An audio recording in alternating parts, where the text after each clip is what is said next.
Hola a todos, muy buenos días, bienvenidos a serenitymarkets.com, su web de información financiera en tiempo real de referencia. Les habla José Luis Cárpatos y esta es nuestra tradicional cita de todos los sábados con las 4 claves de la semana que ahora termina. Empezamos a grabar hoy sábado 11 de marzo a las 9:01 de la mañana. Aviso ya de una cosa antes que se me olvide importante. La semana que viene van a cambiar, bueno, este fin de semana van a cambiar la hora en Estados Unidos y aquí no. Por lo tanto, durante unos días vamos a tener que todo sucede antes en Estados Unidos. Las noticias a las 2:30 serán a la 1:30, abrirán a las 2:30 en lugar de las 3:30. Bueno, por aquí pues todo normal, trabajando muchísimo y la semana que viene y la otra más aún porque tengo esto que doy a veces, los amables escuchantes veteranos de este vídeo, tengo clases del máster que tenemos con certificación universitaria en la web de Intefi y voy a estar viernes y sábado dando clases. No obstante, el vídeo se hará, pero lo haré más pronto, seguramente me levantaré antes para hacerlo más pronto y a lo mejor lo acorto un pelín, pero se hará, el vídeo se hará estos 2 fines de semana. A ver si consigo que la voz me vaya aguantando, porque cada vez que tengo las clases estas intensivas, ya saben que es uno de mis achaques permanentes, estas cuerdas vocales un tanto tocadas. Bueno, por lo demás, pues seguimos más o menos igual en casa y viendo muchas series, que es la mejor manera de distraerse y de descansar un poquito. Me he visto los últimos capítulos que han dado de la última temporada de You, esta serie británica sobre un psicópata, un asesino en serie que está muy bien hecha. Han puesto ya los últimos capítulos de la temporada, me los he visto casi de tirón, muy bien. Y el final está a la altura de lo buena que ha sido toda la serie. La recomiendo, todas las temporadas de la serie están muy bien hechas. Me sigue encantando Last of Us, sigo viendo cada semana el capítulo, lo hacen los lunes y está fabulosa, a mí me ha gustado mucho. Y también sigo viendo todas las semanas en Disney. Last of Us está en HBO, You está en Netflix. Y porque es que sigo viendo Netflix, es que me he dado de baja, pero ahí sigo viendo, no sé, no. Mientras no me corten, pues ahí estoy. Ya me cortarán algún día de estos. Y en Disney, Daily Alaska, que ya la he comentado en otras ocasiones, muy buena. Y estoy empezando a engancharme a lo bestia, a Los Soprano. No la había visto desde 1999, que está hecha la primera temporada. Y es una de las pocas grandes series que no la había visto. La estoy empezando a ver, llevo ya 8 o 9 capítulos, estoy enganchado. Estoy enganchado completamente. Buena, no, lo siguiente, es buenísima. Va de la mafia y de unos mafiosos y demás, pero con un toque muy particular. Está muy bien hecha, muy bien hecha. Es sorprendente que no la haya visto hasta ahora, la recomiendo encarecidamente. Además hay muchísimas temporadas. Antes de empezar un poquillo de propaganda, hoy tenemos mucha materia, no quiero extenderme mucho con todas estas cosas personales. El mercado está dando avisos de que va a pasar algo importante pronto y tenemos que analizarlo. De recordar que en Serenity Markets estamos todos los días desde las 8 de la mañana hasta las 10 de la noche dando información en directo de todo lo que pasa. Es un buen complemento a su información. Además de los vídeos, pues aquí se puede ir siguiendo el minuto a minuto del mercado. Y también, pues si pinchan aquí en el botón de Intefi Escuela de Negocios, pues destacar que muchos programas, el máster en mercados financieros, certificación universitaria, el curso que estoy dando yo personalmente para prepararse para el título oficial de asesor financiero autorizado por la Comisión Nacional del Mercado de Valores. Ahí estamos todos los alumnos esforzándonos mucho y sobre todo quería mostrar este programa, el Energy Master Bolsa. Este programa es todo grabado en vídeo, lo preparé hace ya algún tiempo, pero está totalmente actualizado, en vigor y todo bien. que es un programa al que ahora la escuela ha hecho un pack, porque estaba dividido en dos partes, la uno y la 2, y ahora se ha hecho todo en el mismo pack con una rebaja de casi el 25% al hacerlo en un solo pack. Y me gustaría recordar que este es el programa más vendido de la escuela y que este programa se llama Energy Master Bolsa porque este programa es o sea, está basado en el máster que llevamos muchas ediciones haciendo, siempre con certificación de universidades prestigiosas, es un máster serio.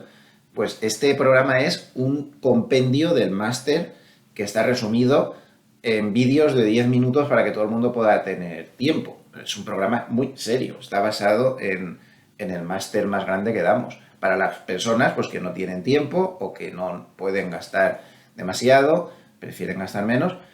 Esto no quita que el otro máster siga ahí, pero esto es como el principio de Pareto. Lo que intenté hacer es tomar ese 20% que era lo esencial y entonces pues uno se puede formar aquí en todo, en análisis fundamental, análisis técnico, comprender las cosas de los mercados de valores, los trucos, las trampas, qué hacen las manos fuertes, qué no, multitud de conceptos de estos de los que hablo a menudo, que si el MOC, que si la Delta, que si no sé qué, que si McElligott, todo eso está ahí en compendio, es un programa bastante interesante. Y les recuerdo también que si marcan gloversiasicaf.com pues pueden entrar a la web de la EAFI Gloversia, de la que soy director de inversiones desde hace ya muchos años, y donde pueden ver, pues por ejemplo, las dos ICAP de la casa. Además también ya saben que llevamos carteras individuales a partir de 500.000 de momento, porque somos pequeños, no podemos tomar cantidades más pequeñas, al menos de momento.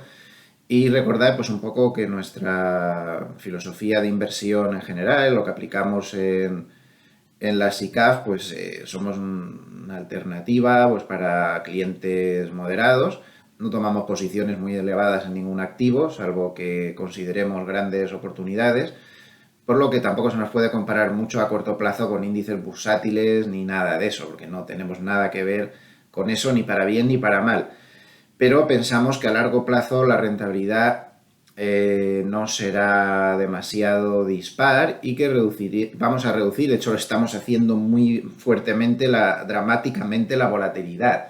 Por ejemplo, la más agresiva dinámica está calificada de grado de riesgo 4 por la CNMV, que va de 1 a 7, o sea que hemos conseguido bajar muchísimo la volatilidad. Hay que recordar además que hay décadas, no años, en los que el rendimiento de los bonos o del oro, por ejemplo, por poner un ejemplo, supera el mercado de valores. Nosotros no estamos centrados en la bolsa, estamos centrados en todos los mercados financieros que se muevan, intentando descorrelacionarlos en la medida de lo posible, todo lo que podamos, dentro de lo que es posible. Vámonos al mercado, que como digo, hay muchísimo que hablar, Es muy importante todo lo que ha pasado esta semana, así que no perdamos tiempo, vamos al lío. Acuérdense de lo del cambio de la hora, que es importante. La semana vamos a entrar fuerte y sobre todo vamos a estar hoy muy atentos a lo que dice Hartnett. Hartnett se ha doctor honoris causa cum laude, para mí en la Universidad del Mercado. Honoris causa cum laude. Impresionante lo de esta persona, este analista, director de estrategia de Bank of America, que lleva 2 años, los 2 años puede que más difíciles de los últimos tiempos del mercado, acertando ya no solo si va hacia arriba o hacia abajo, estoy hablando del mercado de Estados Unidos, que es en lo que él se centra, sino acertando además cada flexión, cada rebote, cada cosa. Bueno, es impresionante lo de este hombre.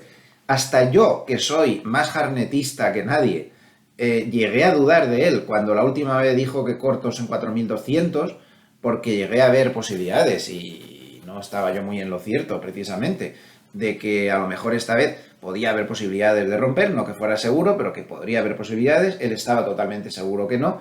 Bueno, pues hay que recordar su famosa predicción, que a mí me dejó absorto y creía que se había arriesgado demasiado y que se podía equivocar, y que de hecho creía que se iba a equivocar. Aún así yo respetaba todo lo que estaba diciendo, pero he de reconocer que hasta yo dudé de él y me la ha dado con queso. Y ahora ya para mí, o sea, ya lo ha sido siempre, pero es que ya para mí es un dios del Olimpo de los analistas. Él dijo el 8 de marzo el S&P 500 estará en 3.800. Es impresionante lo de este hombre, cómo se arriesgó el 8 de marzo. Bueno, pues a ver, dijo sobre el 8 de marzo y sobre 3.800. La realidad es que el 10 de marzo, ayer, 2 días después de la fecha concreta que dijo, con lo cual a mí me vale exactamente igual, el SP500 Spot, no este, que es el futuro, que está un poco más alto, un poco bastante más alto, el SP500 Spot llegó a 3.846. Es decir, Hartnett acertó de pleno tan solo 46 puntos por encima de donde había dicho. Lo de este hombre es un don.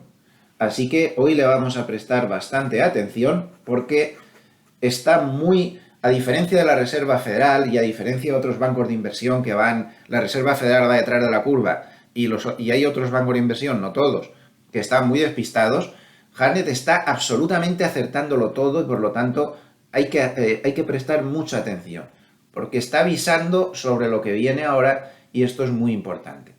Vamos a empezar como estamos haciendo los últimos sábados, centrándonos un poco en el muy corto plazo del mercado, mirando los papers estos que emiten desde la mesa de trading de Goldman, que son extremadamente valiosos. Ya ven que casi todas las aperturas estoy repasando lo que dicen en este paper porque nos sitúa muy bien en mercado y sobre todo es que es una fuente de primera división. Esto es lo que dice la mesa de trading más importante del mundo. Aquí no están haciendo análisis, aquí están operando por cuenta propia y operando por cuenta de los clientes grandes. Entonces, lo que ellos piensan, pues es muy importante, con razón o sin ella. Aquí tenemos, como resumen, que el SP500 cayó en la semana un 4,55%. Ya os hablan de puntos básicos 455, sería una caída del 4,55%. El Nasdaq se ha caído el 3,75%, pero permanece aún un más 8% en el año porque en enero llegó a subir mucho. El petróleo flojeras advierte que pérdida semanal de cerca del 4% ante el miedo a la subida de tipos de la Reserva Federal. Que recordar que una de las claves de la semana, la vamos diciendo ya, vamos a ir sacando claves mientras repasamos el paper, pues fue la agresividad con la que se presentó el abogado Powell no digo lo de abogado con ningún ánimo peyorativo, pero sería bueno que los economistas también pudieran ser gobernadores de bancos centrales. De momento no está siendo eso muy frecuente en los últimos tiempos. En fin, el caso es que Powell pues estuvo muy agresivo en su comparecencia en el Senado, ante la Comisión Bancaria del Senado y también en la Cámara de Representantes. Y esto puso a los mercados muy nerviosos, tensó mucho la cuerda durante una parte de la semana, la tasa terminal se llegó a descontar en el 5,67%, nada menos, y de estos barros llegaron los siguientes lodos, de los que hablaremos a continuación, el gran desastre de la semana, las grandes grietas que se están abriendo en el sistema financiero de Estados Unidos por la excesiva agresividad de una Reserva Federal que va detrás de la curva, no actúa de manera proactiva nunca, siempre va reaccionando a lo que pasa con demasiada tardanza, con demasiada distancia. Tardó mucho en empezar a subir los tipos ante su errónea actitud de la inflación transitoria, un error gravísimo y que podía haber supuesto tranquilamente la dimisión de todos ellos, pero aquí no dimite nadie. Decimos que en España no dimite nadie y allí sí, pues no. Ahí siguen. Entonces, después de ese gravísimo error, luego se vuelven más papistas que el Papa y van a subir tipos más que nadie, son la reencarnación de Volcker. Cascari aparece en público pitorreándose de los días en los que baja la bolsa diciendo me alegro que haya bajado, recuerdo que esto es un hecho literal, no estoy haciendo una metáfora, me alegro de lo que ha bajado la bolsa porque así el mercado ha comprendido el compromiso que tiene la Reserva Federal con los... ¡Madre mía! Te aparecen montones de señores de la Reserva Federal diciendo que no pasa nada, que si se pasan por arriba de subir los tipos, pues no pasa nada, le dan al botón de bajar los tipos y ya tenemos el problema solucionado. Miren qué fácil, para ellos es como un videojuego. Bueno, pues esta semana se ha demostrado que ni es un videojuego, ni es tan fácil, y que van detrás de la curva y que se están volviendo a equivocar clamorosamente. Otra vez. Eso lo veremos después. Seguimos. Pero la clave de la semana de su comparecencia agresiva Congreso, la Cámara de Representantes y en el Senado, pues fue bastante importante y ha movido mucho mercado. Bien, atención al cierre del bono americano a 10 años. Esto hay que frotarse los ojos para verlo.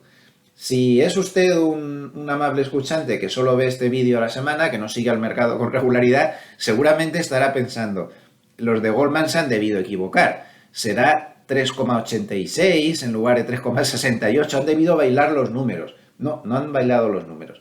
Ahora veremos amplio y tendido por qué. La quiebra bancaria, grietas en el sistema, han provocado un vuelo otra vez al refugio de los bonos, como no se había visto desde hace 1000 años aproximadamente. Miren cómo cerraron ayer los bonos. Esto no se veía desde hacía muchísimos años. Tengan en cuenta que los bonos son un producto que se mueve poco, no se mueven con los mismos niveles de volatilidad de la bolsa, más 1,55% el Bund alemán a 10 años, más 424 puntos básicos de subida, 3,16% el BUX alemán a 30 años, más 165 puntos básicos de subida el bono americano a 10 años o un 1,50%.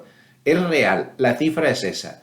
Estábamos peleando hace 48 horas con el 4% y la resistencia del 4% ha aguantado y la rentabilidad del bono americano se ha ido al 3,68%. ¿Por qué? Porque los bonos están descontando correctamente desde el principio lo que va a pasar. ¿Recuerdan la inversión de las curvas de tipos? La de veces que lo hemos dicho, esta vez no va a ser diferente. No va a ser diferente. La inversión de las curvas de tipos es la mayor desde 1981, donde estábamos con una doble recesión en ese momento. Bueno, pues ahora los bonos descuentan algo más. Ya no descuentan una recesión que la habrá. ¿Recuerdan todas estas frivolidades que se decían del no aterrizaje? No solo no será aterrizaje suave, sino que ni siquiera será aterrizaje. La famosa economía ricitos de oro, ¿no? Traducido del inglés. Todo perfecto, todo bien. No, pues desgraciadamente no va a ser así. Y ahora los bonos están descontando una cosa más, algo de los que ya nos advirtió Hartnett. Esta semana vamos a determinar esas misteriosas palabras. Un evento crediticio terminará con la subida de tipos, provocará muy fuertes intervenciones de la Reserva Federal e iniciará una tendencia alcista secular en las bolsas. Estamos llegando a eso. Esta semana vamos a aclarar qué es ese evento crediticio. Por fin sabemos qué es ese evento crediticio. Además hablaremos de algo insospechado sobre ese evento crediticio un poquito más adelante. Esperen que lleguemos a Hartnett. Pero ya están descontando ese evento crediticio los bonos. De ahí esta espectacular subida. No, lo siguiente, miren el gráfico, madre mía, mamma mía, qué recuperación. Por cierto, qué exactitud técnica, ¿no? Del futuro del bono americano a 10 años, que había llegado a la zona de soportes mayor donde siempre se para, esa es la rentabilidad del 4 y cómo ha rebotado brillantemente ahí, hasta llegar pues a la confluencia de las medias de 50 y de 100. Y creo que ya en el sistema SAR ya ha salido las dos primeras bolas verdes de que está girando de tendencia. Si nos vamos al Bund alemán a 10 años, pues también la recuperación no parece tan espectacular, pero también está ahí. También están apareciendo bolas verdes ya en el sistema este sencillo SAR. Bueno, seguimos. Esto está muy interesante. El MOC, pues nada, con lo mal que está la bolsa, pues otra vez dio un desequilibrio vendedor, 1.800 millones de venta, y me parece que de las últimas 12 o 13 sesiones, solo en una dio saldo comprador. O sea que esto está más claro que el agua. El VIX cerró en 24,80 y tengan en cuenta que el lunes había estado en 18,61. 24. Y además, ayer hubo mucho volumen. 12.300 millones de acciones, esto no son dólares, esto son acciones negociadas en todos los exchanges de Estados Unidos, y este volumen está por encima un 25% del promedio reciente y 42% contra la media de volumen de 20 días. O sea, en suma, bueno, no, eso da igual, pero es un volumen muy alto. Ayer hubo mucho volumen, el mercado muy nervioso, extremadamente nervioso. También el volumen en ETFs fue realmente altísimo. Aquí hacen una llamada de atención a un artículo sobre lo que pasó, lo que ha provocado la gran caída de estos 2 días, que ha sido la quiebra del Silicon Valley Bank, pero tiene tantas repercusiones este tema que necesito hacerlo un capítulo aparte. Vamos a terminar de repasar esto. También hablan del dato de empleo de ayer, que fue pues otra de las claves de la semana. Habla mucho aquí del dato de empleo, pero lo voy a resumir. Como es una de las claves de la semana, la resumo rápidamente. El dato de empleo, que lo tienen aquí, pues no causó ningún estropicio, todo lo contrario, el mercado estaba subiendo antes un poquito después de la publicación del dato de empleo, y fue el lío de los bancos, que ahora vamos a ver largo y tendido, el lío de la quiebra del Silicon Valley, lo que provocó la bajada posterior. Pero el mercado se tomó bien el dato de empleo. Este dato que daba mucho miedo, junto con el dato de IPC del martes, que es otra clave que tenemos que tener muy en cuenta. Ojo, el martes a la 1:30, que está la hora cambiada, con ese dato de IPC, que ya ven cómo está el panorama, y ahí se puede liar a base de bien. Bueno, pues el dato de empleo no fue terrible, porque aunque salió por encima de lo esperado, 311.000, el dato es en la columna amarilla, esta es la previsión y este es el anterior. Bueno, pues salió por encima de lo esperado, 311.000 contra 225.000, pero hay que tener en cuenta que la cifra de los 2 meses anteriores se redujo en 34.000, por lo tanto el spread entre lo que se esperaba y lo que salió es muy poca cosa. 50.000 personas en una cifra tan volátil y tan mal calculada como esta, como ya hemos demostrado 1000 veces, pues no es nada importante, eso no mueve mercado. Pero es que además la tasa de paro, como ven, quedó 0,2% por encima de lo esperado, y sobre todo los ingresos por hora de los trabajadores pues quedaron por debajo de lo esperado. Claro, la Reserva Federal es hipersensible a esta partida, que tiene una importancia en la inflación tremenda, y quedó por debajo de lo esperado, 0,2 contra 0,3 en mensual, y en interanual 4,6 frente a 4,7, por lo tanto este dato no movió mercado. Aquí tenemos un gráfico de los ingresos por hora de los trabajadores de esta partida tan importante, y como podemos ver sí que hay una clara moderación de... Esto es el IPC, la línea roja, y esto es la moderación de los ingresos por hora de los trabajadores, que como vemos no han perseguido del todo a la inflación, y eso le da una oportunidad de poderse calmar. Ya saben que macroeconómicamente hablando, cuando se persigue con los salarios en la inflación, mal asunto, eso es muy difícil de revertir. Entonces no va mal, esta partida no va mal, y eso lo valoró el mercado y estuvo tranquilo. Aquí saca Goldman una muestra de la barbaridad que ha hecho el bono americano, el bono del Tesoro americano a 2 años. Como podemos ver, la bajada de rentabilidad que hemos visto en este par de días por culpa de la crisis bancaria que se ha desatado en Estados Unidos no se había visto desde el año 2008. O sea, hemos tenido las bajadas de rentabilidades o subidas de cotización de los bonos más fuertes de los últimos. A mí me ha dado una alegría muy grande, porque tenemos bastantes bonos en las ICAPs, hemos intentado hacer cartera, y esto nos ha venido muy bien, ¿no? Pero es impresionante, lo máximo desde el 2008. Y aquí tienen lo mismo, pero en el bono americano a 10 años. Aquí se nota menos, la subida de la cotización en los bonos a 2 años se ha notado mucho más, porque ya saben que la parte corta de la curva de tipos es mucho más sensible a estas cosas, y la parte larga es menos sensible, sobre todo porque tenemos las curvas invertidas. Es decir, los bonos a más largo plazo están dando menos rentabilidad que los bonos a corto plazo, que están dando más. Entonces, cuando viene la recuperación, se recuperan mucho más por esa inversión de la curva de tipos los que están en la parte corta que los que están en la parte larga, pero aún así pues ha sido una mejora realmente notable, yo diría que espectacular. Aquí podemos ver por sectores ayer el cierre.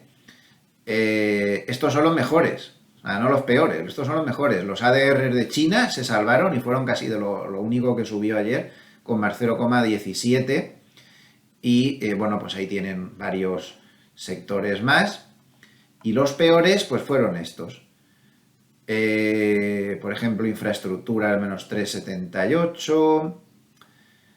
Alguno así interesante. Los tecnológicos que no ganan dinero. Esta cesta siempre es muy importante vigilarla. Menos 4,64%. Los que tienen más cortos, menos 4,90. Los valores más caros de software, menos 5,23. Bueno, ya ven. Una auténtica carnicería lo que pasó ayer.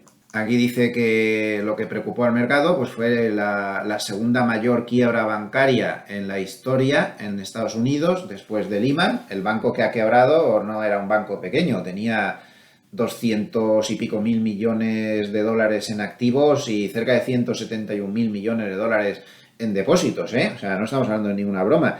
Teniendo en cuenta que el fondo de garantía apenas va a cubrir de todos esos depósitos el 2,97% para ser exactos, pues fíjense el pastizal que se acaba de diluir, que se acaba de ir al garete.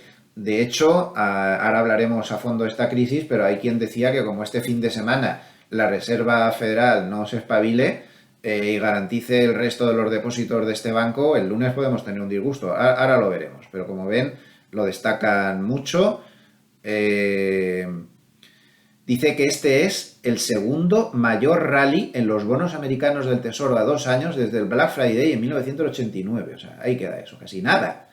El Viernes Negro de 1989. O sea, es tremendo, tremendo lo que pasó aquí. Se terminó el día con los fondos solo largos y los hedge fund del lado vendedor. Tampoco de una manera muy exagerada, ¿eh? Las cifras son más o menos moderadas, pero vendedores. Se vendió sobre todo crecimiento y value y se compró momentum dentro de los principales factores. Y aquí tienen a los bancos regionales que están los siguientes en la lista para machacarlos, que son con los que más se vendió. Cuidado, si tiene algún valor de esa lista porque podría ser peligroso.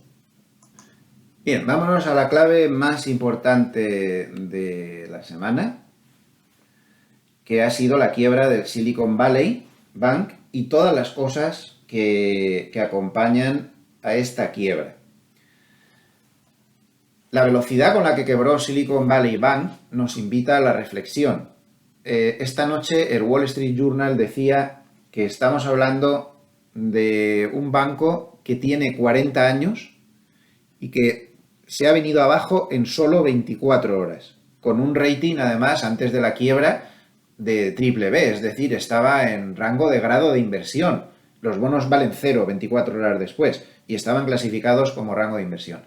Esto nos lleva a pensar en varias lecciones. La primera es, al final el responsable último de los bancos es la Reserva Federal. Sigo diciendo, a mí me parece que no están haciendo bien su trabajo. Se les escapan cosas como esta. En cuestión de 24 horas un banco se va al garete. Esto nos hace pensar también sobre la falsa sensación de seguridad que tenemos en el mercado la mayoría de las veces, llevándonos a riesgos excesivos o imprudentes porque creemos que es imposible que, como podemos ver, nada es imposible que. Desde Lehman ningún banco con tanto dinero había quebrado, repito, en 24 horas. En 24 horas. Y creo que esto también indica que pueden caer muchos más bancos en muy poco tiempo y que no me vengan con el cuento de esto no pasa nada, esto está controlado, la situación está controlada. Miren, esto no es que me lo contaran, esto es que lo viví en mis propias carnes. Lo bueno de ser viejo, que yo ya he visto muchas de estas. Me senté en esta silla a ver el mercado en 1985 y aún no me he levantado, siempre les digo lo mismo, ¿no? Entonces he visto muchas, he visto el crash del 87, he visto los líos de los 90 y tantos, he visto la gran tendencia bajista del 2000, la del 2008, todas. Miren lo que se decía en Bloomberg el 10 de septiembre del 2008. Lehman dice que las posiciones de liquidez permanecen muy fuertes. Ahora, ya saben lo que pasó poco después, ¿no? No se fíen ni un pelo de todas estas declaraciones del establishment, prensa, palmera y que de Estados Unidos que le hacen la pelota al gobierno y todo este tipo de cosas. Cuidado, cuidado, no se fíen de las declaraciones. Al revés, a mí me hacen un efecto de darme más miedo estas declaraciones. Miren con qué velocidad te puedes ir al garete. Esto es un documento, como ven aquí en la izquierda, del Departamento Financiero, Protección e Innovación del Estado de California. Es el organismo exacto que ordenó ayer que se cerrara el banco. Miren lo que pone aquí en el texto. Lo voy a agrandar para que lo puedan ver. Esto es la orden, se me sale de margen, pero esta es la orden que dio el Estado de California para tomar posesión del banco, es decir, para intervenirlo y cerrarlo. Bien. Fíjense a qué velocidad se puede ir una entidad bancaria a hacer puñetas. Cualquiera. Creemos que porque tenemos el dinero en el banco no sé qué y en el banco no sé cuántos, que es muy grande, muy no sé qué, no puede pasar. ¿Que no? Miren. Aquí cuentan los hechos que llevaron a la intervención y miren lo que sucede. Los inversores. Bueno, aquí cuenta cómo el banco intentó, en fin, arreglar la situación y entonces cuentan. El 9 de marzo del 2023, es decir, el jueves, los inversores y depositantes reaccionaron iniciando una retirada de dinero de 42.000 millones de dólares, repito, de 42.000 millones de dólares en depósitos del banco ese día, solo en un día, causando la parálisis del banco. Vamos, permítaseme la traducción libre. Se cargaron al banco. Si a lo mejor hubieran puesto un corralito, lo habrían impedido. Hemos estado al lado de un corralito de irte a la porra. Al final lo dejaron que saliera el dinero y se fueron al garete. Podían haber puesto un corralito que también habría tenido consecuencias gravísimas y posiblemente hubiera generado ahí ya la crisis sistémica total. El caso es que se fueron 42.000 millones de dólares en depósitos. El banco tenía aproximadamente, si no me equivoco, estoy hablando de memoria, unos 176.000 millones de dólares en depósitos y se fueron 42.000. El banco no pudo resistir esa salida de dinero. Esto están advirtiendo los economistas que si la Reserva Federal sigue cruzada de brazos, tengan en cuenta que solamente el 3% están garantizados, porque solamente el 3% de los depósitos estaban por debajo de los 250.000 dólares, que es lo que se garantiza en el Fondo de Garantías de Estados Unidos. Aquí recuerdo que es más bajo, aquí es más bajo. ¿Exactamente qué es lo que puede impedir que el lunes, el martes o dentro de 15 días o cuando pase cualquier cosa se vayan los depositantes del resto de bancos regionales de Estados Unidos a hacer exactamente lo mismo que han hecho en Silicon Valley? ¿Qué lo va a impedir? ¿La gran confianza que tienen las empresas y los particulares de Estados Unidos en la Reserva Federal? ¿Y en los políticos? ¿Va a ser eso lo que les va a parar? Miren qué fácil es cargárselo todo. Basta con que los depositantes se asusten y se lleven el dinero. Hay analistas que están diciendo que como este fin de semana, no dentro de unos días, que como este fin de semana la Reserva Federal no haga algo, como por ejemplo decir que garantiza el resto de depósitos que no están cubiertos por el Fondo de Garantía, se puede provocar un pánico bancario. No lo sé, no tengo la bola de cristal. Pero como ser posible, es posible. O a lo mejor no se produce el lunes, pero a lo mejor dentro de 10 días pasa no sé qué otra noticia y entonces se cae otro banco y entonces sí que ya van a todos los bancos regionales y a los que no son regionales también, porque de momento el mercado ha preservado a los grandes bancos como si ellos no tuvieran el mismo riesgo. Pues, ¿qué quieren que les diga? El miedo es libre. Y aquí la única realidad es esta, la que sale aquí en este documento. Y esto se puede volver a repetir en cualquier momento.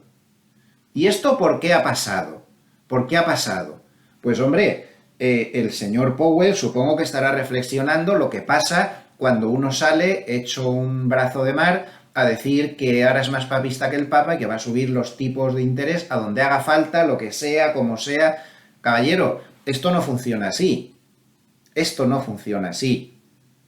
Esto viene de la subida de tipos de interés. ¿Son malos banqueros los de Silicon Valley Bank? No. ¿Qué les ha pasado a estas personas? Pues metieron la liquidez excesiva que había después del COVID, mucha liquidez, la metieron en bonos, sobre todo bonos estatales, y el premio que han tenido con los bonos estatales es esto. Este es el premio que ha tenido Silicon Valley y muchos otros bancos, por no decir todos, y muchas compañías de seguros y muchos fondos de pensiones. El premio de la inversión en la deuda pública, sobre todo, ha sido esto. Evidentemente, si aguantas hasta el vencimiento, no tienes pérdidas, porque tienes el capital, estos son bonos, tienes el capital garantizado, pero trágate todo esto, la valoración temporal que se te da de tus bonos, es catastrófica. Tienes unas pérdidas de facto enormes ahí, de enormes. Miren este espeluznante gráfico. Esto está hecho por el Fondo de Garantía de Estados Unidos. Y miren el título. Pérdidas o ganancias no materializadas en la inversión en securities, que como saben son activos de renta fija. Miren lo que hay aquí. Miren lo que hay aquí. Esto no está materializado. Esto no se había visto en la vida. ¿Saben lo que es esto? Esto es una bomba de relojería, señor Powell. ¿Pero usted ha visto esto? No puede, está atrapado completamente en la Reserva Federal. La inflación no da los suficientes signos de moderación aún, porque no hay paciencia, porque primero era transitoria y ahora resulta que nunca se puede parar. También hay que buscar el punto medio alguna vez en la vida. Pero por otro lado, miren la que se está liando. ¿Recuerdan lo que pasó en Reino Unido? Bien, fue por otra cosa. El Reino Unido no fue este mismo esquema. El Reino Unido lo que pasó era que el gobierno decidió intervenir en la política fiscal. No hay que confundir la política fiscal con la monetaria. La política fiscal, los gobiernos actúan sobre los impuestos o sobre el gasto para intentar modificar la economía. La política monetaria es el Banco Central de turno intentando modificar tipos de interés, oferta de dinero, disponibilidad de dinero para modificar la economía. Entonces, en lo del Reino Unido fue política fiscal. El problema fue la política fiscal. Y en Estados Unidos el problema es la política monetaria. ¿Qué pasó en Reino Unido? El gobierno dijo, voy a subvencionar aquí a todo el mundo. Y las deudas van a subir lo que no está escrito en los libros. Y el mercado le dijo, hasta aquí.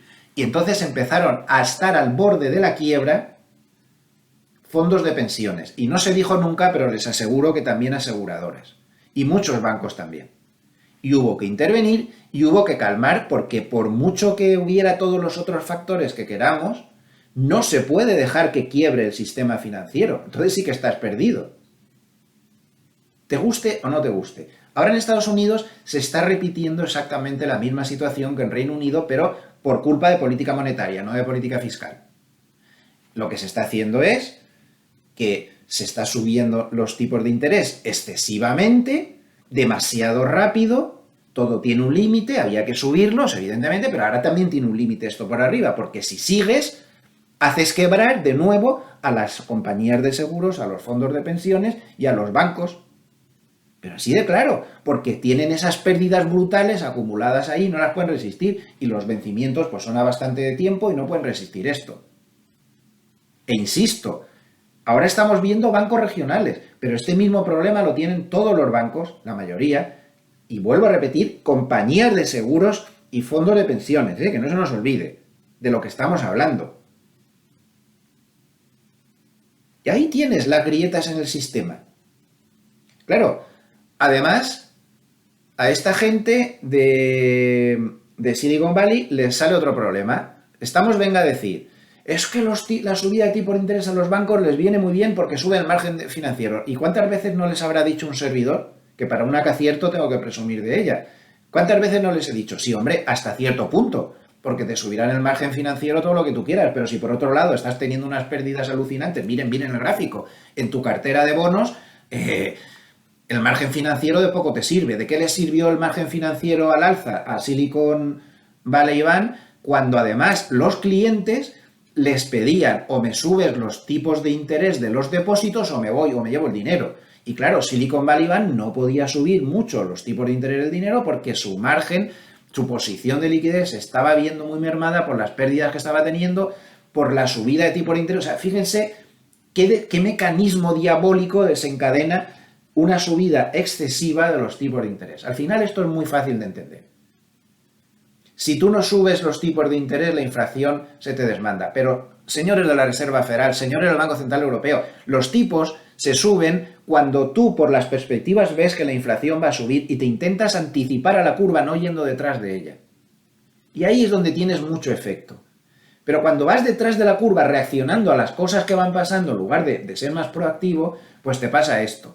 Pero claro, todo tiene un límite. Tú no puedes subir los tipos hasta el 40.000%. No porque generes una recesión, si eso sería lo de menos, que no es poco.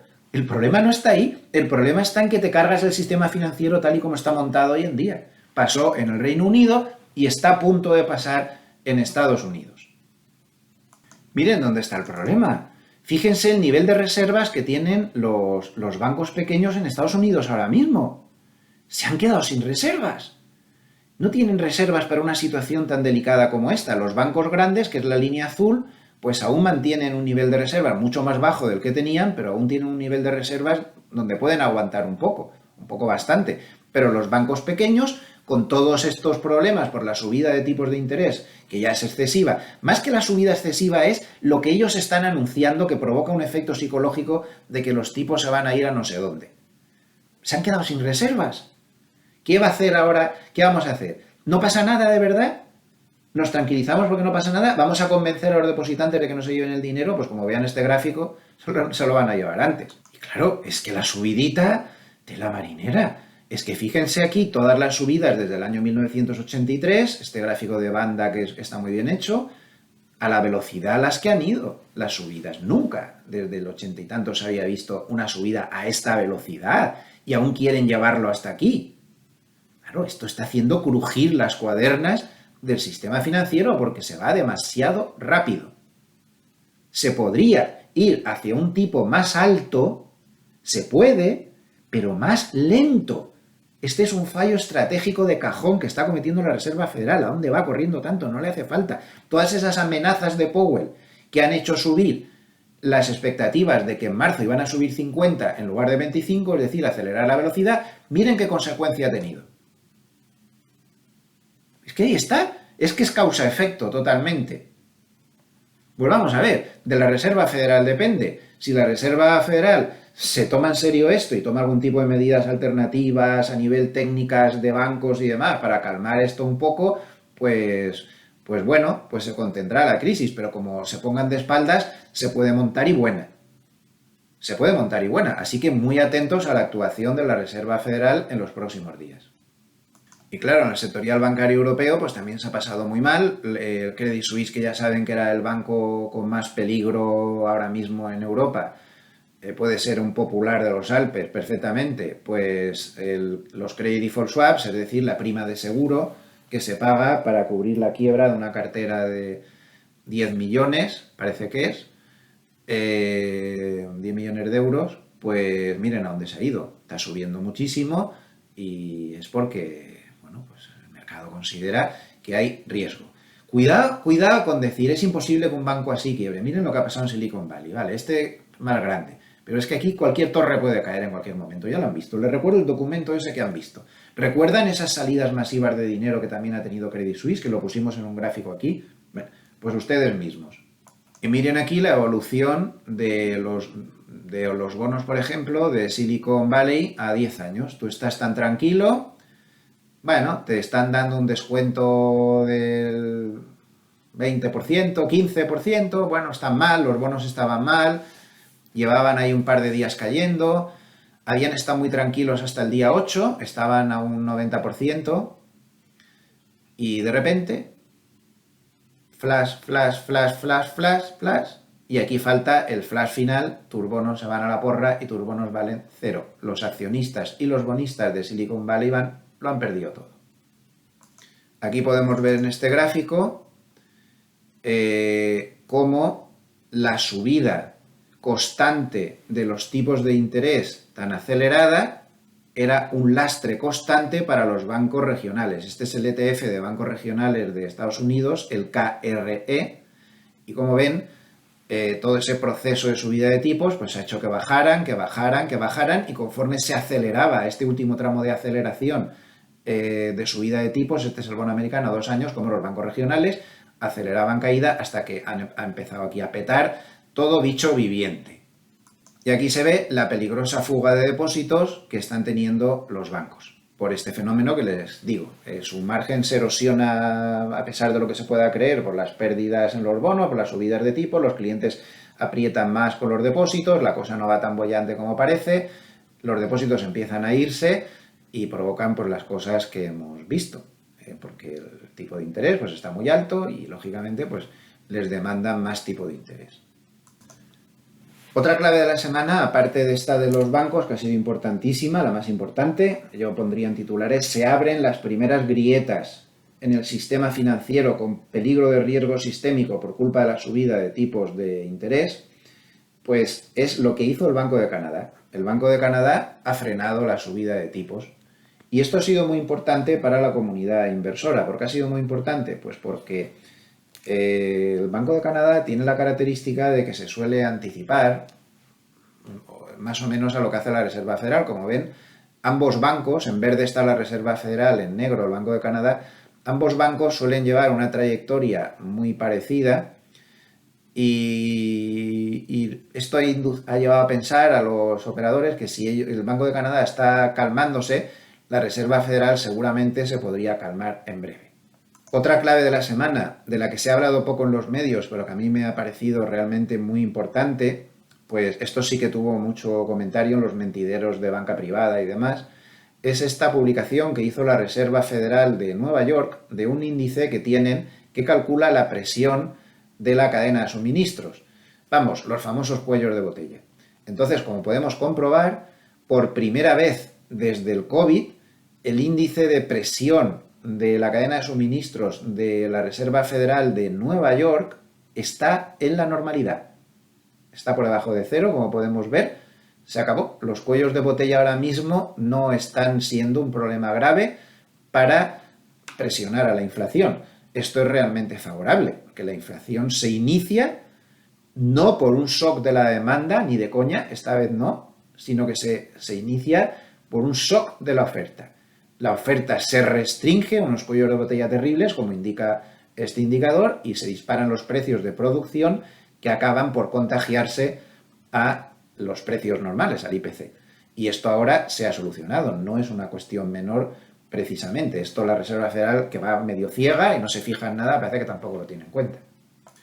Otra de las claves de la semana es que, como saben que yo estoy últimamente en una especie de cruzada defendiendo que los muchos datos importantes de Estados Unidos no se están calculando bien y que esto alguien debería hacer algo al respecto, y no solo lo digo yo, sino numerosos estudios de las propias reservas federales regionales lo dicen, les quería destacar un hecho curioso. Esta semana, por ejemplo, se ha dado el dato de JOLTS, un dato que mueve mucho mercado siempre, que es el dato de ofertas de empleo. Se supone, según el dato, que hay 1,9 ofertas de empleo por cada puesto vacante. Se supone, porque fíjense la fiabilidad del dato, que este dato se calcula con una encuesta. Es una costumbre bastante extendida en Estados Unidos que muchos datos importantes se calculan en encuestas. En otros lados también se calculan muchos datos con encuestas, pero no tantas encuestas como hay en Estados Unidos. El caso es que solamente respondieron la encuesta de JOLTS el 31,1% de los que la recibieron, cuando a lo largo de los años lo normal era que más o menos un 70% respondieran. ¿Tiene la misma fiabilidad una encuesta que siempre se ha respondido por un 70% y que ahora solo la responden 31%?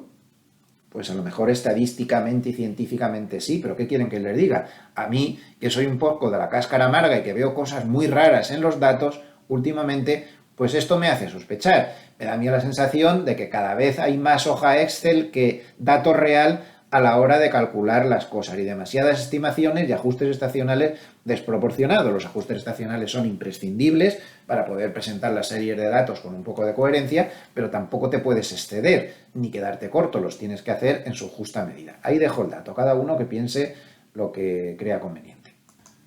Y por último, antes de meterme con Harnett, que hoy, como he dicho antes, pues quiero trabajarlo bastante, bueno, por penúltimo, me queda alguna cosa más, atención al número de cortos que se están empezando a acumular otra vez en ARK, en el fondo de Cathie Woods. Woods no parece que las manos fuertes confíen mucho y el número de cortos está siendo muy importante y esto podría ser extrapolable a determinados valores, ¿no?, que predominan. Ya sabemos todos qué tipo de valores hay aquí. Pues ojo, porque miren lo que está sucediendo. Aviso para navegantes. Esto no es precisamente muy tranquilizador, que digamos. También tiene la parte buena de que hay tantos cortos que si hubiera un intento de acorralamiento de los cortos, pues ARK y valores que lo componen podrían tener una subida muy fuerte por cierre de cortos. También se puede ver la botella medio llena o la botella medio vacía, evidentemente. Bien, vámonos a Harnett. De nuevo, un aplauso. Lo de este hombre no tiene nombre, cómo se la juega, cómo va contra la manada, le critican. Bueno, perdón, me falta una clave de la semana que la digo muy rápida. Datos flojeras en China, que han perjudicado en la segunda parte de la semana a sectores europeos muy sensibles a China, como materiales básicos, como por ejemplo automoción.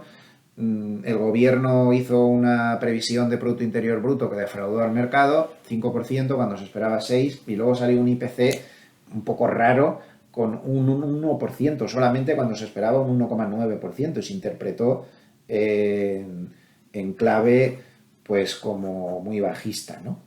Así que, en fin, vamos a ver un poco qué dice Harnett entonces. Un aplauso, donde pone el ojo pone la bala, y vamos a ver los comentarios más importantes. Aquí hace una reflexión, dice que hace un año los fondos de la Reserva Federal estaban al 0%, y ahora nos encontramos con que están en el 4,5%, con camino parece que hacia el 6%, mientras que la curva de tipos, que hace un año estaba normal, con 40 puntos básicos de inclinación, pues ahora tiene 100 puntos de inversión. Se está refiriendo al spread en concreto entre 2 y 10 años. Primera cuestión importante que nos dice: todo esto ha llevado a que el SP500 se haya metido en un rango de trading neurótico entre el 3.800 y el 4.200, que va siendo conducido por la dependencia de los datos que tiene la Reserva Federal. Entonces, la visión de Harnett es que más bien lo que estamos es metidos en un lateral entre 3.800 y 4.200. Y en este lateral vamos dando bandazos según los datos que van saliendo, porque la Reserva Federal está más perdida que un pulpo en un garaje. Harnett no lo va a decir así, pero se lo digo yo, que soy muy harnetista y que le sé leer entre líneas. Pues como están perdidos, pues el mercado también, y está dando vueltas en lateral. Cosa que no está pasando en Europa. Hay que recordar que Europa sí que está alcista completamente, y que incluso las bajadas que hemos tenido en la parte final de la semana, que han sido muy fuertes, no han estropeado para nada el gráfico, que sigue siendo extraordinariamente alcista, como podemos ver. Es una pequeña corrección en horizontal, incluso aunque bajara hasta aquí el Eurostoxx, no sería nada del otro jueves, ¿eh? Ya recordemos, no voy a estar otra vez con esto, porque la semana pasada y la anterior fui muy pesado con advertirles de que hay que analizar por separado Europa, y que hay que analizar por separado Estados Unidos. ¿En Europa tenemos el mismo peligro bancario que en Estados Unidos? No, no. Yo he visto a varios analistas que están diciendo, y con mucha razón, que en Europa el depositante es mucho más pasivo, está mucho más cautivo de los bancos. En Estados Unidos el depositante se espabila bastante más. Aquí costaría más una reacción de ese tipo, pero todo es cuestión de tiempo y se va enmarranando la cuestión allí. También Lehman quebró en Estados Unidos, y luego miren lo que pasó en el resto del mundo, ¿no? Al final con esto nunca se sabe. Bien. Entonces, Harnett cree que esto está en rango. Y ahora dice que el final de todo esto será cuando aparezcan datos imposibles de negar de recesión. Esa es su opinión. Por ejemplo, dice que aparezcan datos de empleo por debajo de, o sea, incluso peores de menos 200.000. Que la curva de tipos tenga ya movimientos claros al respecto, en fin, y ahí da una serie de pistas con el petróleo, con bancos, tal y cual y no sé qué. Entonces, él da a partir de aquí dos opciones. Que el SP500 salga de ese lateral yéndose a 5.000 o que el SP500 salga de ese lateral yéndose hacia 3.000. Según las cosas que pasen con la Reserva Federal y con todas estas cuestiones. Que vamos a ver más adelante. De evento crediticio, etcétera, todas estas cosas. Es decir, está cambiando un poco su punto de vista. Empieza, lo que yo saco de aquí es que él siempre ha sido bajista y lo ha acertado, pero que ahora empieza a dejar la puerta abierta de que si pasan determinadas cosas y la Reserva Federal reacciona, podríamos estar ya ante el inicio de la tendencia alcista secular, que él no ha dejado de pronosticar que llegaría tarde o temprano cuando el mercado se diera cuenta y la Reserva Federal de que había metido la pata hasta el corvejón y tomara medidas al contrario. Importante.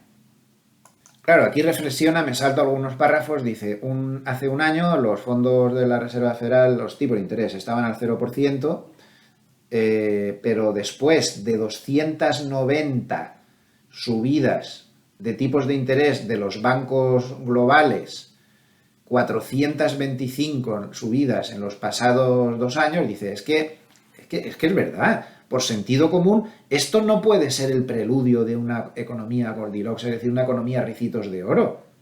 Es que tiene razón, si es que es una cuestión de sentido común. Esto es el preludio de un aterrizaje duro y de eventos de crédito. Entonces, cuando pasen esos eventos de crédito y la Reserva Federal reaccione, es cuando él ve al SP500 en 5.000. Los flujos de la semana, pues entradas en cash de 18.000 millones y pico, que otra cosa podía pasar, la gente está asustada, 8.200 millones hacia bonos, que otra cosa puede pasar, la gente está asustada, se va dinero de bolsa y se fue algo de dinero de bonos. En caja tuvimos la mayor entrada de dinero desde hace bastante tiempo, es muy grande, dice que siguen entrando dinero en bonos, en fin. Y los valores japoneses tuvieron la mayor salida del 18 de abril como parte destacada. El indicador Bullenberg no se mueve mucho, sigue en zona neutral, está en 4,2 desde 4,3. Y ahora habla del evento de crédito, el famoso misterio del evento de crédito. Vamos a desvelar cuál era ese evento de crédito. Me lo han preguntado muchos de ustedes, pero ¿tú qué crees que puede ser el evento de crédito? Bueno, pues no lo tenía claro, pero ahora sí que lo tengo muy claro. Vamos a ver, ¿qué es ese evento de crédito? Claro, también los acontecimientos nos lo han hecho ver que estaba claro. Vámonos a nuestro traductor DeepL, que este va muy bien, se lo vuelvo a recomendar, el del Google va un poco regulín, pero este traduce mucho mejor, tiene fallos, evidentemente, pero suficiente para entenderlo bien. Vamos a traducirlo dada la importancia de este párrafo, vamos a ir con calma. El evento crediticio, famoso, ¿qué predice? Aparición del evento crediticio en los préstamos de tecnología y sanidad. ¿Saben a qué se dedicaba sobre todo el Silicon Valley Bank? A financiar a startups tecnológicas, biotecnológicas, cosas de estas. Justo lo que advirtió Hartnett. Cuidado con eso. Los tipos de interés le han machacado al Silicon Valley con ese tipo de préstamos. Ojo a los eventos de deuda pública, ojo a los eventos de banca en la sombra capital privado. Ahora hay mucho miedo después de lo que ha pasado en Silicon Valley con temas de capital privado, que puedan tener también problemas. Ojo con los eventos crediticios provocados por las criptomonedas. Recuerden que esta misma semana hemos hablado mucho de la caída de Silicon Valley Bank, pero también ha caído otro, más pequeño, que es Silvergate, por culpa de cuestiones relacionadas con la criptomoneda. O sea, es que lo está acertando todo este hombre. Tecnología especulativa. Y ahora vamos a pararnos un poquito aquí. Y sector inmobiliario. Véanse los precios de los CMBS. CTA, CLO, MBS. Vamos a centrarnos en los CMBS. Con el peligro que tiene Hartnett cuando nombra una cosa, Ojo con esto de los CMBS. Como me imagino que la mayoría de ustedes les estará sonando esto a chino, creo que es importante que lo analicemos. Bueno, vamos a terminar el párrafo y ahora nos centramos en los CMBS.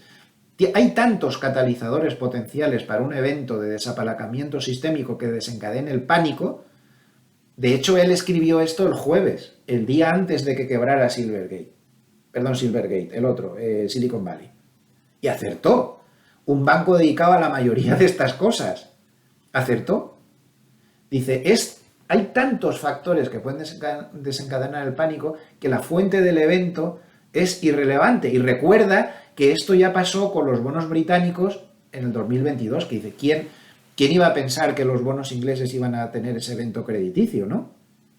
Dice, simplemente sucederá y provocará el pánico de los responsables políticos. El Banco de Inglaterra reinició la QE el pasado mes de octubre. Está comparando una situación con la otra, claro, lo que hemos hablado antes. Y los inversores deben estar preparados en ese momento para desplegar efectivo en nuevos activos líderes que superen los resultados en una era de mayor inflación. Entonces, ¿su estrategia cuál es?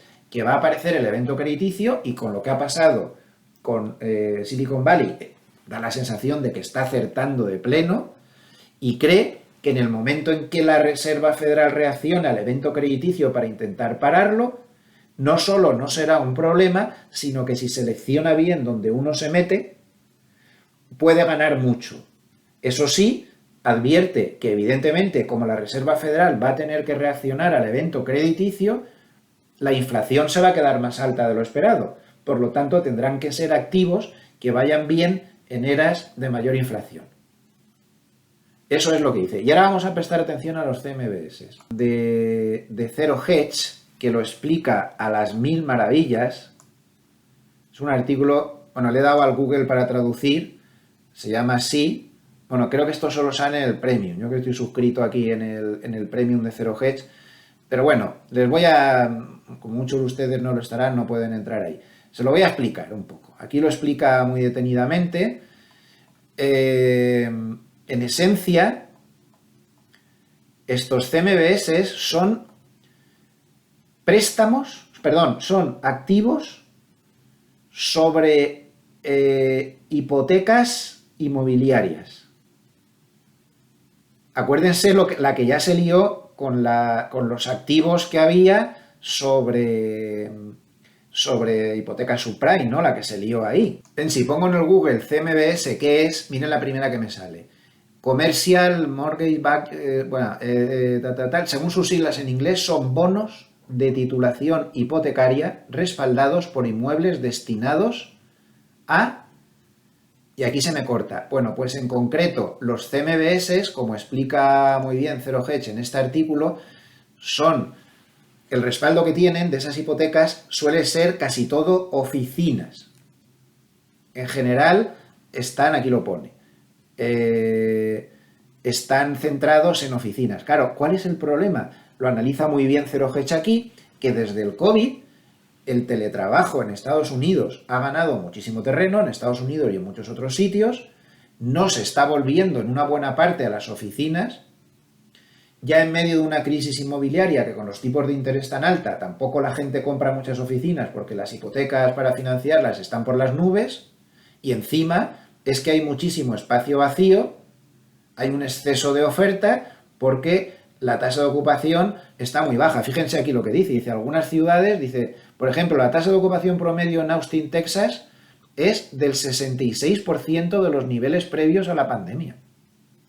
Nueva York solo está en el 47% y San Francisco en el 44%. ¿Se imaginan qué desastre hay ahí? En esos títulos hipotecarios que se han vendido sobre oficinas, cuando la tasa de ocupación en Nueva York, la ciudad más importante del país, es solo del 47% de la que había antes de la pandemia, porque después del COVID no se ha vuelto en una buena parte a las oficinas o se han quedado en casa trabajando. ¿Se imaginan el desastre que hay ahí montado? Bueno, pues esto, Zero Hedge lo califica el Big Short .3. El Big Short .3. Y tiene toda la razón. Entonces, ¿qué pasa? Que los bancos Sobre todo estos bancos regionales están de este tipo de activos hasta la bandera. ¿Ven? Aquí hay un factor que no lo sabe la opinión pública que está complicando más aún esta crisis.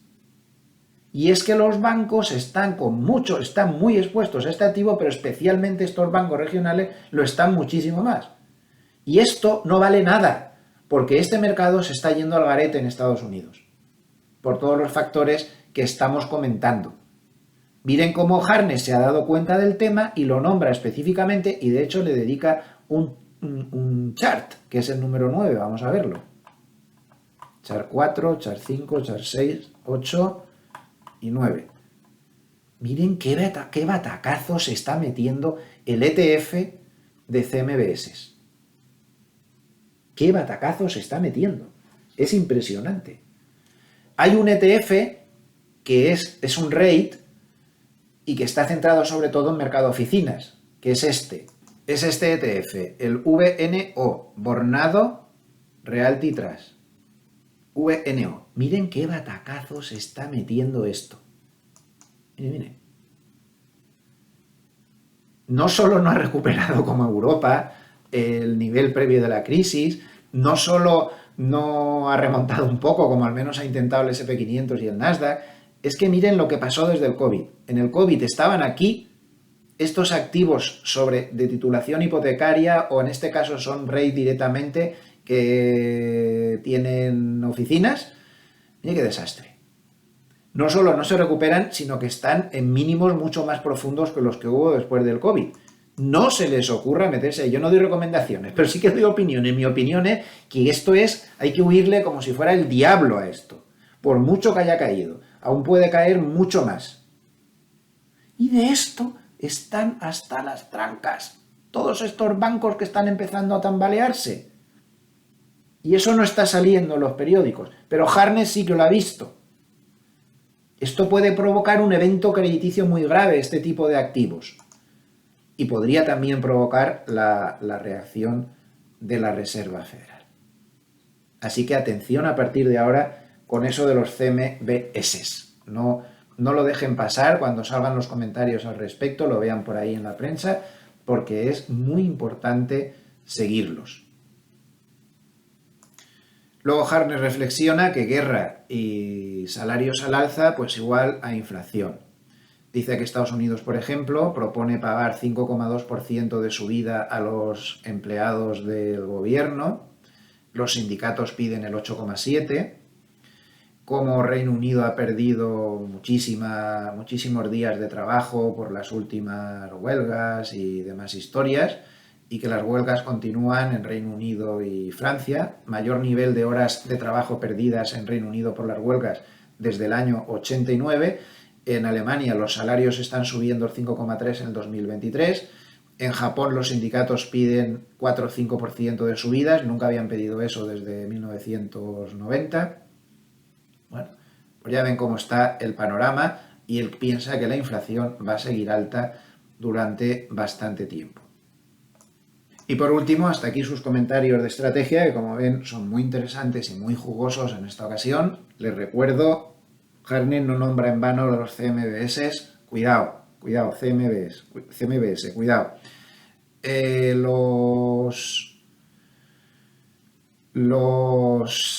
Las entradas y salidas de bolsa en Estados Unidos, si nos fijamos, de nuevo salidas, no para de salir dinero, sigue saliendo dinero otra vez en Japón, pero en Europa sigue entrando dinero, no mucho, pero sigue entrando, y también entra dinero en emergentes, hay que tenerlo en cuenta esto. Para nuestros escuchantes institucionales que estén un poco echándole el ojo a este tema de los CMBS, en concreto aquí en el artículo de 0G se especifica que los especializados en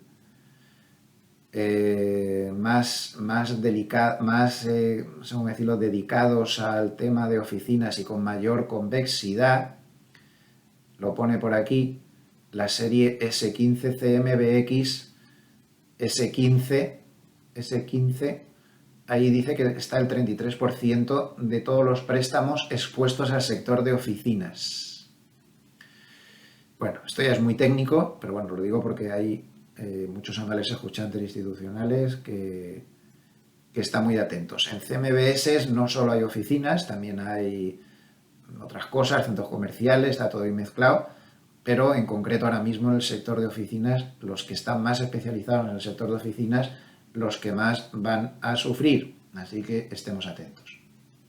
Aquí tienen este en concreto del que habla Zero Hedge, el CMBX 15 con rango de inversión BBB, este es otro que nombra, dice que quizá este sea el que más posibilidades tiene como cortos y miren qué marcha está llevando, ¿no? Bueno, esto es excesivamente técnico y lo único que quería era que se quedaran un poco con la copla de lo que está pasando en este mercado de oficinas, que tampoco es que vaya bien precisamente el de centros comerciales y el demás. Toda esta historia, ¿cómo termina siempre? Cuando la Reserva Federal interviene y entonces los cortos los arrasan si no se salen a tiempo. Este es un juego bastante peligroso.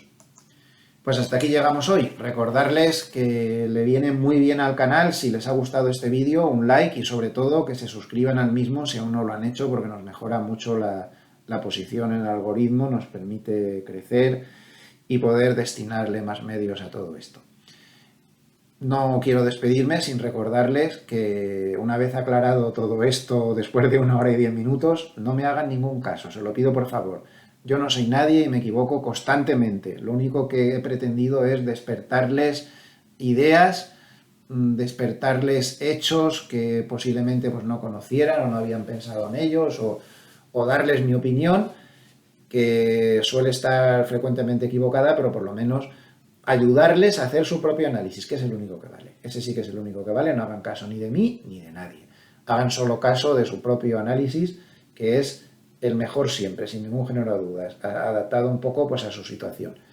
Les agradezco muchísimo, como todas las semanas, el que hayan estado durante todas las semanas siguiendo los vídeos y también pues, este especial de la crónica con las 4 claves de la semana que hacemos cada sábado. Que pasen muy buen fin de semana, muchísimas gracias por estar ahí y que estemos muchos años más, que eso es lo que espero. Y si el cuerpo aguanta, lo único condicionante es que no me aguante el cuerpo, pero de momento con achaques vamos bien, nos quedan muchos años por delante. Y a nivel de vídeos personales, pues recordarles que el lunes sobre las 8:30 pues les espero para analizar cómo venga la apertura en Europa tras todos estos acontecimientos convulsos que hemos tenido en esta semana. Muchísimas gracias y hasta pronto. Buen fin de semana.